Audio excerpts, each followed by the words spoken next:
Assalamualaikum warahmatullahi wabarakatuh. Ahlan wa sahlan sahabat Quran dimanapun berada.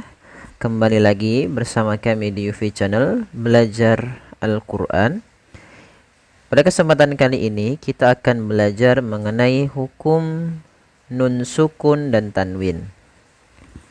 Semoga dalam video ini akan membantu teman-teman belajar memahami nun sukun dan tanwin cukup dalam satu halaman saja.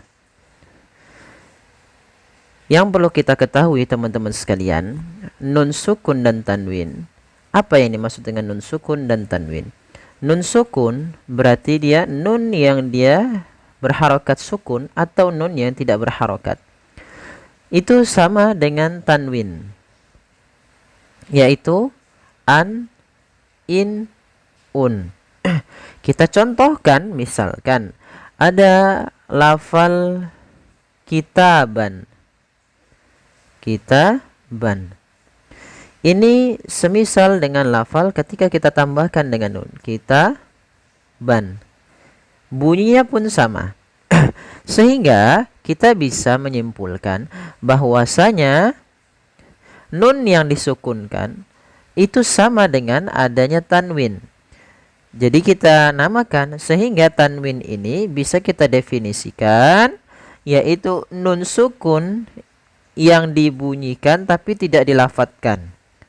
Dan dia ditulis dengan seperti ini dengan bentuk tanwin. Tanwin sendiri berarti terbagi menjadi 3 kondisi, yaitu garis 2 atas kita namakan dengan fathatain. Garis atas yaitu fathatain, yaitu 2 fathah.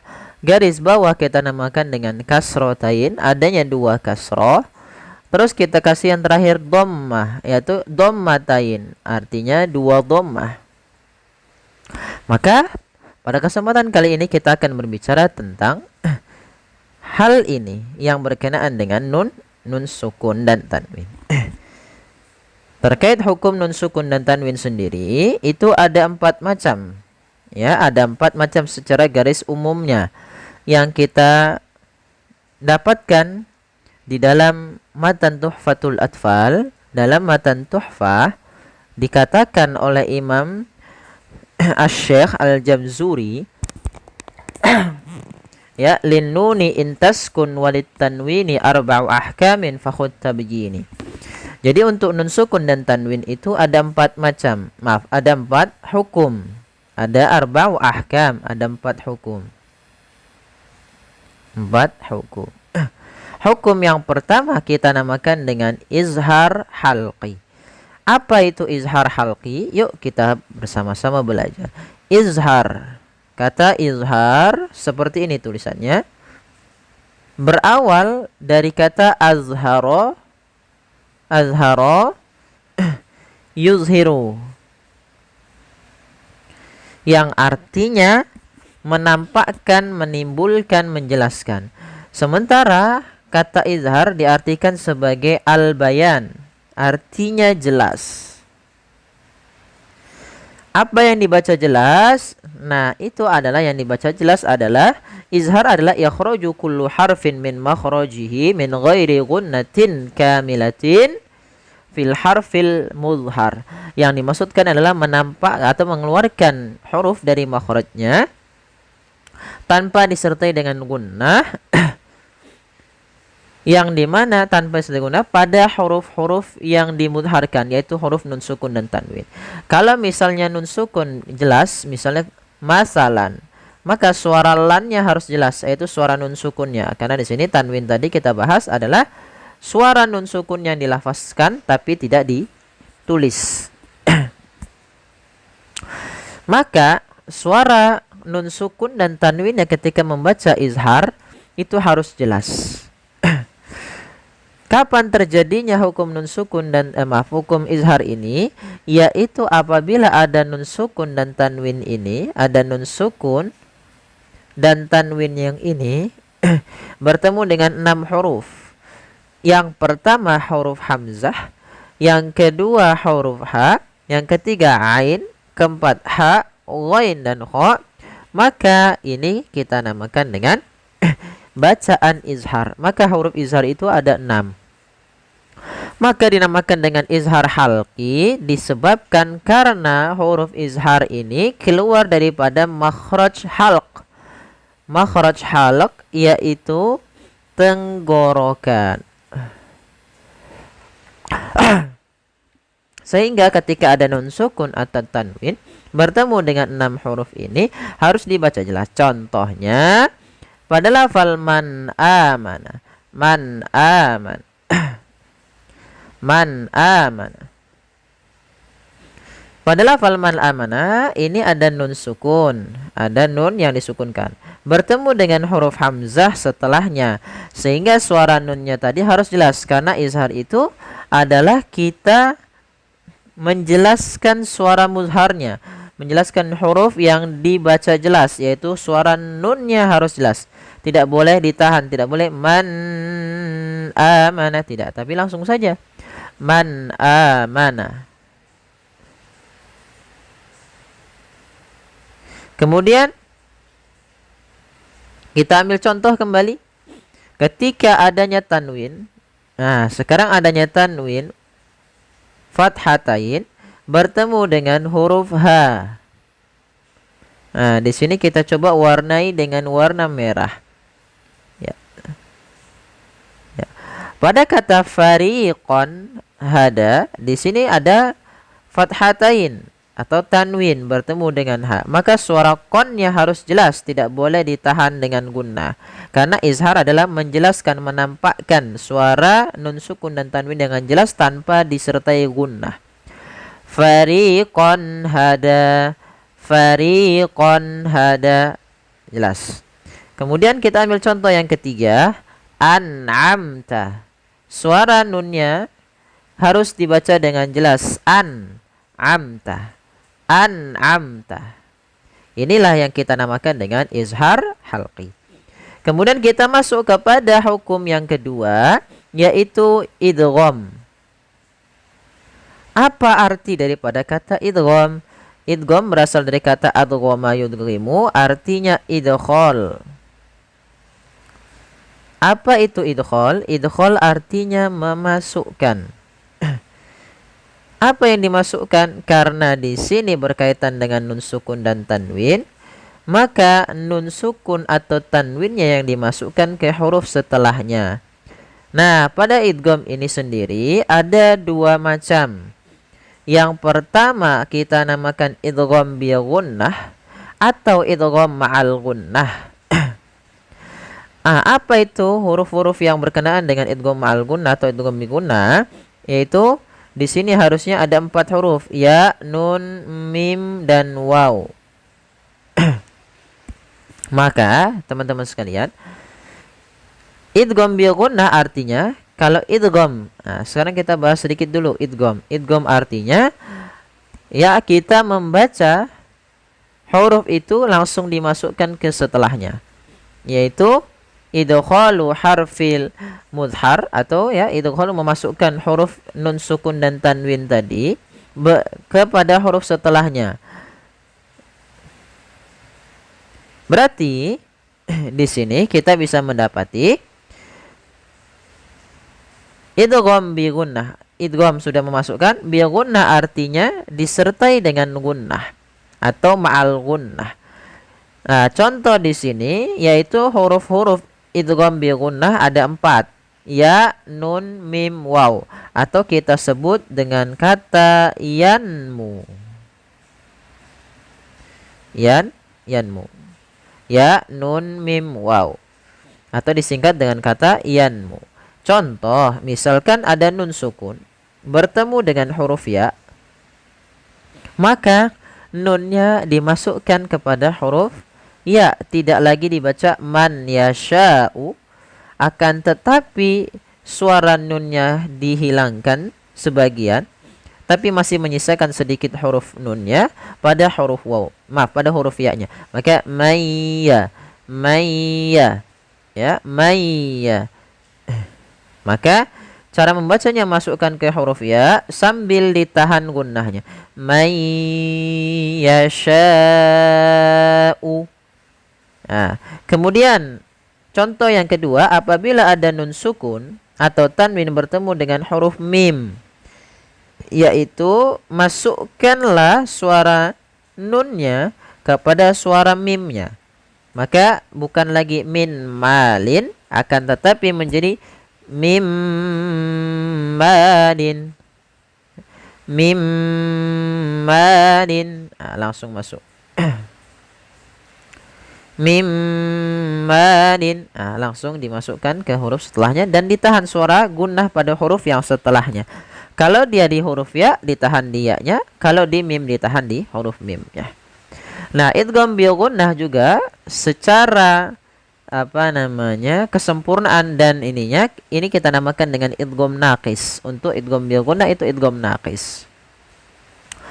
Bisa dikenal juga dengan idgham naqis. Kemudian idgham yang kedua, idgham bila gunnah. Idgham tanpa gunnah. Hanya idgham saja. Jadi idgham itu istilah untuk memasukkan suara nun atau tanwin kepada huruf setelahnya. Tapi kalau di lam bila gunnah berarti tanpa disertai dengan gunnah. Bila artinya bila, tanpa dengan. Ya, gunnah berarti tanpa disertai dengan gunnah. Huruf idgham bila gunnah sendiri ada dua. Ada dua huruf, yaitu lam dan ro. Lam dan ro. Maka apabila ada huruf nun atau tanwin an bertemu dengan lam atau ro, maka dia langsung dibaca ke huruf setelahnya, yaitu huruf lam dan ro. Contoh di sini mil ladunhu. Tidak dibaca min ladunhu, tapi langsung ke huruf lam. Karena nunnya dianggap tidak ada dan diidghamkan ke huruf lam. Maka mil ladunhu. Mil ladunhu, langsung saja. Kemudian ada beberapa catatan pada idgham bi gunnah ini. Apabila ada nun sukun, ada bacaan nun sukun berada dalam satu kata yang dikhususkan, ada 4 kata yang dikhususkan, maka ini nanti bukan lagi dibaca dengan izhar. Maka di sini ada pengecualian, ya, pengecualian pada 4 kata, yang salah satunya adalah kata dunya. Kata dunya ini tidak boleh dibaca dengan duya, tidak, tapi langsung saja ke ya. Maka sebagaimana yang disampaikan oleh Imam Jamzuri dalam matan tuhfahnya, wal idghamu lakinnaha qismani qismun yudghama fihi bi gunnatin biyan mu'ilima illa idza kana bi kilmatin fala tudghim kadunya summa sinwanin tala. Yaitu ada beberapa kata yang memang itu menjadi pengecualian, tidak dibaca dengan bacaan idgham, yaitu seperti lafal kata dunya. Seperti lafal kata dunya yang ini khusus untuk pada lafal isim di dalam bahasa Arab. Bila kata itu tersebut dalam bahasa isim dalam satu kata, maka tidak dibaca. Ya, tidak dibaca. Contoh dunya, ini tidak dibaca dengan idgham, tapi melainkan ini kita namakan dengan bacaan izhar mutlak. Maka apabila ada nun sukun terdapat dalam satu kata, maka ia tidak dibaca dengan bacaan idgham. Akan tapi kita membaca dengan bacaan izhar mutlak, yaitu suara nunnya harus dibaca dengan jelas. Kemudian yang ketiga yaitu ikhfa hakiki. Ikhfa hakiki. Apa itu ikhfa? Ikhfa artinya dia menyembunyikan atau menyamarkan, menyamarkan. Hakiki berarti yang hakiki, karena nanti ada ikhfa syafawi. Kapan terjadinya ikhfa hakiki? Terjadinya ikhfa hakiki adalah ketika ada nun sukun atau tanwin an in un bertemu dengan 15 huruf. Ya, berarti sisa daripada huruf yang tadi tidak ada dalam izhar, tidak ada dalam idgham bi gunnah, dan tidak ada dalam idgham bila gunnah. yaitu dan tidak ada nanti dalam yang keempat, itu akan kita bahas iklab. Maka apabila ada huruf hijaiyah selain daripada yang idgham dan izhar tadi, maka itu sisanya untuk ikhfa hakiki, ada 15. Kalau diurutkan ta, tha, jim, dal, zal, zai, sin, shin, sod, dot, ta, dha, fa, qaf, kaf. Atau terkumpul dalam sebuah kata sif dha thana kam jada sakhsun qad sama dum tayyiban fi zid tuqan da' zalima. Nah, terkumpul dalam kata sif sa dha zal fa sana, ya tadi na, maaf, sa kam kaf jada. Nah, itu sampai akhir qad sama dum tayyiban fi zid tuqa da' zalima. Maka ini kita namakan dengan ikhfa hakiki. Bagaimana ikhfa hakiki itu membacanya? Ikhfa yaitu kita membaca di antara bacaan idgham dan bacaan izhar. Nah, jadi kalau idgham tadi memasukkan suara nunnya, kalau izhar dijelaskan suaranya. Suara apa yang dijelaskan? Suara nun dan tanwinnya. Tetapi ikhfa itu disamarkan ke huruf setelahnya. Contoh, di sini ada nun sukun bertemu dengan huruf shad, yang mana shad termasuk huruf ikhfa. Maka cara membacanya adalah samarkan nunnya kepada huruf shad. Maka yang langsung ke huruf shadnya. Nah, nanti sementara itu ada ikhfa bagian ausad, bagian aqrab, bagian ab'ad.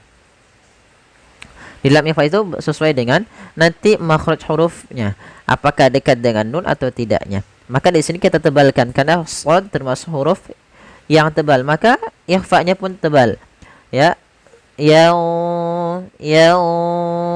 Surkum. Nah, seperti itu. Kemudian kita ambil contoh yang kedua, sira'an dzalika. Maka ini tidak dibaca sira'an dzalika, tapi dia samarkan suara nunnya, suara nun tadi, suara n-nya kepada huruf zal. Sira'an dzalika.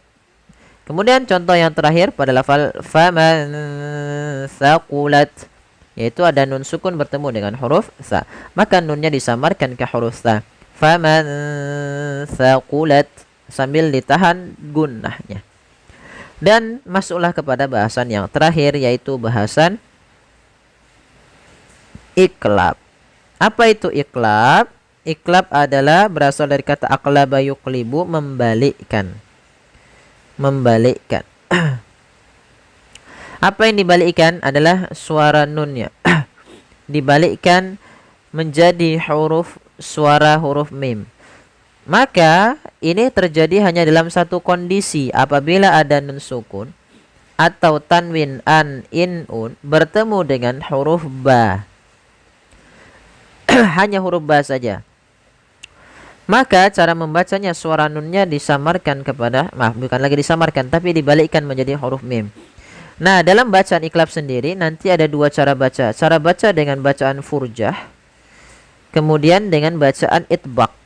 Apa itu furjah? Furjah adalah masih menyisakan sedikit rongga sehingga ada keluar huruf nunnya. Tapi kalau itbaq itu bibir terapatkan sesuai dengan makhraj huruf mim. Bagaimana cara kita ambil? Kedua-duanya boleh, tapi kami lebih mengambil bacaan itbaq, yaitu dengan membaca dengan bibir tertutup rapat. Tapi kalau furjah masih ada, bukan tertutup rapat, tapi ada sedikit bibir yang dia dibuka sedikit. Maka cara membacanya, contoh pada lafal anba'aka, asalnya kan anba'aka, ini nun sukun. Karena bertemu dengan ba, nunnya biasanya ditandai dengan ada mim mati, mim kecil di atas huruf nun, yang artinya kita membaca langsung ke huruf ke huruf mimnya. Nunnya dianggap tidak ada lagi. Maka cara membacanya adalah amba'aka dengan bacaan itbaq. Kalau dengan furjah, amba'aka, masih ada sedikit yang dibuka. Amba'aka. Tapi kalau dia itbaq, tertutup rapat. Amba'aka, amba'aka. Contoh lagi, misalkan min ketemu dengan ba'du, maka kita bacanya dengan bukan min ba'du, tapi mim ba'du sambil ditahan dengan gunnahnya. yaitu suara nun yang dirubah menjadi suara huruf mim. Jadi iqlab itu merubah suara huruf nun menjadi suara huruf mim. Baik, ya, semoga bermanfaat. Jazakumullahu khairan. Semoga ini dapat membantu teman-teman mempelajari hukum nun sukun dan tanwin dengan mudah dalam satu halaman. Jazakumullahu khairan. Kurang lebihnya mohon maaf. Wabillahi taufiq wal hidayah. Wassalamualaikum warahmatullahi wabarakatuh.